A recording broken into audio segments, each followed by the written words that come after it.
Vous pouvez être libre physiquement. Si ton esprit n'est pas libéré, tu ne verras pas Dieu. Il faut travailler sur l'esprit. Amen. Ne vous contentez pas de votre sort physique. J'ai eu un emploi.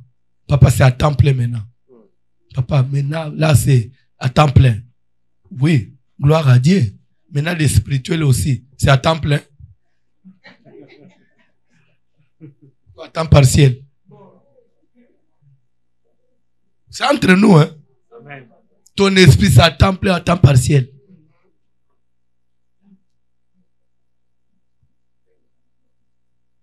Amen.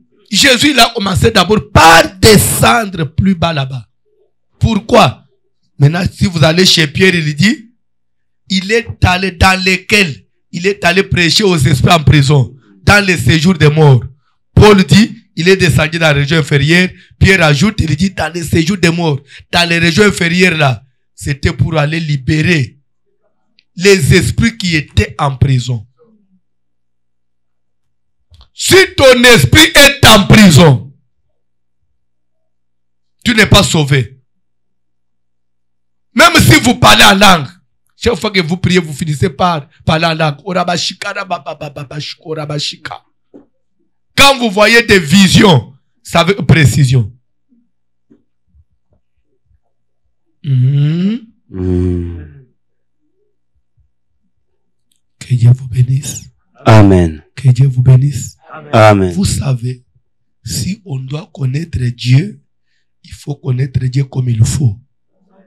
Prêcher comme je prêche là, c'est une grâce. Parler en langue, c'est une grâce.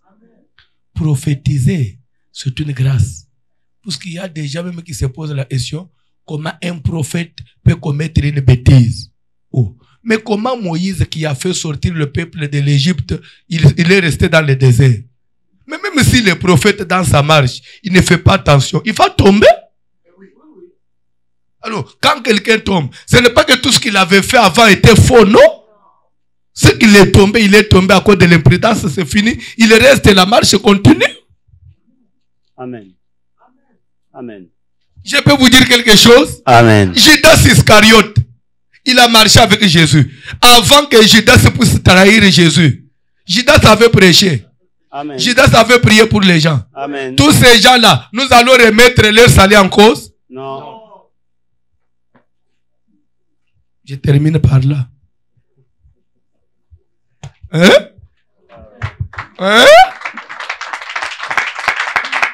Hein? J'ai dit quelque chose? Amen. Pendant que voici l'homme vient aujourd'hui au Canada, il prêche, il enseigne, il prie pour les gens. Il est serviteur de Dieu. Si demain on apprend que voici l'homme a abandonné la voie de Dieu, tous les enseignements qu'il avait donnés, c'est faux. Non. Il a fini sa course là où il a voulu. Tout comme toi aussi. Si aujourd'hui tu quittes l'église, tout ce que tu nous avais donné comme don, nous allons les jeter. Non. On va dire que non. Comme il a abandonné Dieu, c'est que les tapis que nous avons achetés ici, on jette ça. Nous, on reste avec les tapis. Est-ce qu'on peut se tenir debout pour prier? Oh! Comment vous ne comprenez pas les choses? Il faut comprendre les choses, non? Oh! Cantique, s'il vous plaît. Aujourd'hui, vous allez prier pour votre esprit. Hein? Désormais, à partir de cette nuit, quand vous dormez, veillez sur votre esprit. Ne permettez pas à un sorcier de te manipuler. Ne permets pas à qui que ce soit de venir toucher à ton esprit.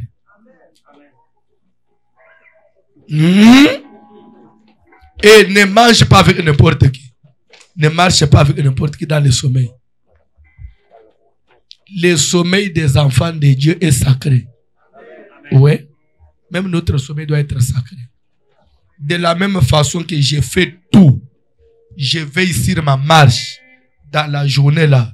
Je ne peux pas entrer dans des boîtes de nuit. Je ne peux pas entrer dans n'importe quel millier. Pourquoi? Parce que je suis un enfant de Dieu, oui ou non? Amen. Mais quand je dors, mon esprit va entrer dans les boîtes de nuit. Et pourtant, l'esprit est plus fort que le corps. Ce que je ne peux pas faire dans le physique, mon esprit ne doit pas aussi le faire. Physiquement, je me préserve. Je ne vais pas avec n'importe quel homme. Mais quand je dors, je vais avec des hommes, sans contrôle. Je suis sauvé.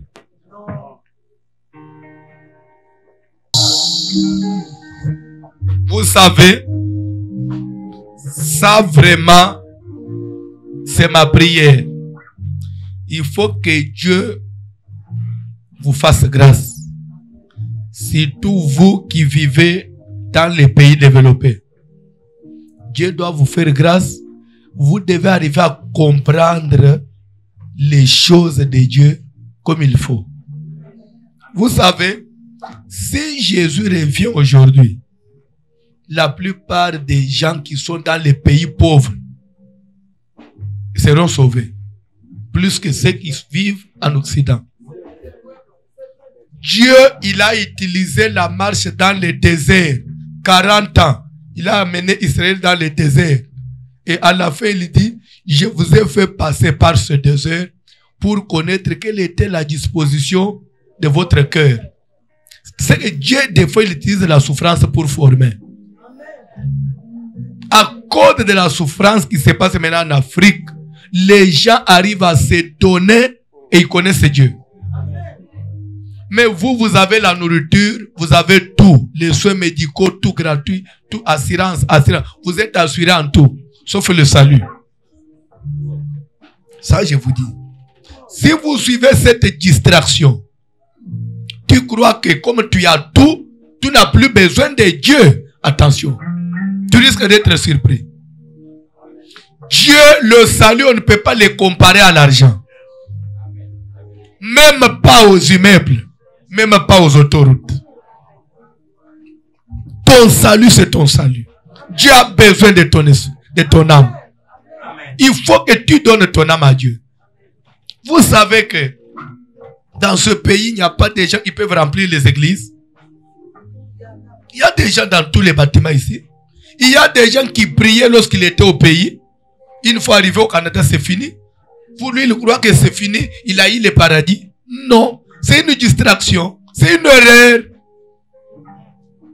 C'est une erreur. Prie Dieu. Que Dieu te fasse grâce. Que tu comprennes la voie du salut. Que tu sauves ton esprit.